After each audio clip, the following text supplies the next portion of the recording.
लाडकी बहीण योजनेसाठी अर्थसंकल्पात भरघोस निधीची तरतूद करण्यात आली आहे। तसंच लाडकी बहीण योजना सुरूच राहणार असल्याचंही मुख्यमंत्री देवेंद्र फडणवीसांनी अर्थसंकल्प मांडताना म्हटलंय। तर दुसरीकडे लाडकी बहीण योजनेवरून उद्धव ठाकरेंनी सरकारवर टीका केली आहे। लाडक्या बहिणींच्या 2100 रुपयांचं काय झालं, ते कधी मिळणार, असा सवाल ठाकरेंकडून केला गेलाय। पाहूयात।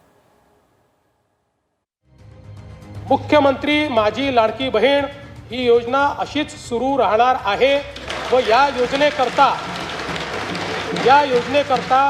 आवश्यक ती भरीव तरतूद करण्यात आलेली आहे। महायुतीच्या सरकारच्या माध्यमातून ही योजना कधी बंद होणार नाही। ही योजना अशाच पद्धतीने चालू ठेवणार यशस्वीरित्या। लखपती दीदी, लाडकी बहीण या सगळ्या योजना महिला सक्षमीकरणाच्या योजना आहेत। कोणी किती प्रयत्न केला, कोणी माईकाला आला तरी मुख्यमंत्री माझी लाडकी बहीण योजना कधीही बंद होणार नाही। लाडक्या बहिणींचं जे काय भरीव 2100 रुपये देणार होते त्याचा कुठे उल्लेख नाहीये। महायुती सरकारची महत्वाकांक्षी लाडकी बहीण योजनेसाठी अर्थसंकल्पात भरघोस निधीची तरतूद करण्यात आली आहे। मुख्यमंत्री देवेंद्र फडणवीसांनी या संदर्भातली घोषणा केली। अर्थसंकल्पाआधी लाडकी बहीण योजनेचं काय होणार, असा सवाल उपस्थित केला जात होता। तर विरोधकही लाडकी बहीण योजना बंद करणार असल्याचा दावा वारंवार करत होते। मात्र लाडकी बहीण योजना सुरूच राहणार असल्याचं म्हणत मुख्यमंत्री फडणवीसांनी लाडक्या बहिणींना महिला दिनाच्या आधीच ओवाळणी दिली आहे। येणाऱ्या 8 मार्च रोजीच्या जागतिक महिला दिनानिमित्त राज्यातील सर्व लाडक्या बहिणींना मी शुभेच्छा देतो।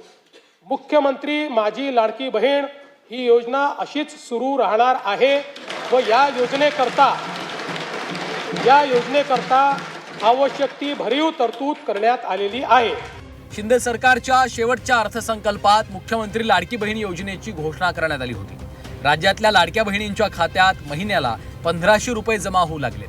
दरम्यान या योजनेचा फायदा महायुती सरकारला विधानसभा निवडणुकीत झाला आणि लाडक्या बहिणींनी महायुतीच्या झोळीत भरभरून मतं टाकलीत।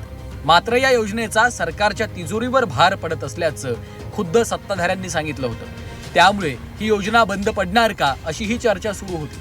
मात्र अर्थसंकल्पात या योजनेसाठी भरघोस तरतूद करण्यात आली आहे। त्यामुळे योजना बंद पडणार नसल्याचं आदित्य तटकरे यांनीही सांगितलंय। महायुतीच्या सरकारच्या माध्यमातून ही योजना कधी बंद होणार नाही याचा पुनरुच्चार आज आदरणीय फडणवीस साहेबांनी सुद्धा अर्थसंकल्प मांडत असताना केला।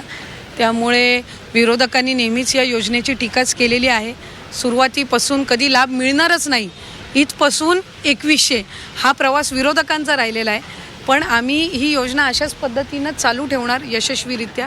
अधिकाधिक महिलांना सक्षम करणार याच दृष्टिकोनातून महायुतीचं सरकार काम करत। मला खूप आनंद वाटतोय। लखपती दीदी, लाडकी बहीण या सगळ्या योजना महिला सक्षमीकरणाच्या योजना आहेत आणि शेतकऱ्यांना कर्जमाफी दिली आहे। म्हणजे 2 लाखापर्यंत कर्ज माफ केले आणि ज्यांनी रेग्युलर भरले त्यांना सुद्धा प्रोत्साहनपर त्यांनी माफी जाहीर केलेली आहे 50,000ची। म्हणजे हे सगळं बघता असं कुठलाही सेक्टर अनटच्ड राहिला नाही या बजेटमध्ये आणि खूप मला वाटतं की ते 5 ट्रिलियन इकॉनॉमी जे स्वप्न आहे तिकडे जाणार। लाडकी बहीण योजनेवरून एकनाथ शिंदेंनी देखील विरोधकांना इशारा दिला। कितीही प्रयत्न केला तरी लाडकी बहीण योजना बंद होणार नसल्याचं म्हणत शिंदेंनी विरोधकांवर टीकास्त्र डागलं। तर लाडक्या बहिणींना 2100 रुपये कधी देणार, असा सवाल उपस्थित करत उद्धव ठाकरेंनी सत्ताधाऱ्यांवर पलटवार केलाय।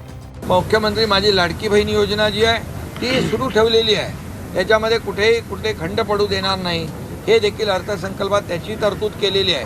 त्यामुळे जे काही विरोधक वाटत होतं, विरोधकांना सगळे बोलत होते की आता मुख्यमंत्री माझी लाडकी बहीण योजना बंद होणार, परंतु मी पुन्हा एकदा सांगतो, मुख्यमंत्री माझी लाडकी बहीण योजना कोणी किती प्रयत्न केला, कोणी माईकाला आला तरी मुख्यमंत्री माझी लाडकी बहीण योजना कधीही बंद होणार नाही।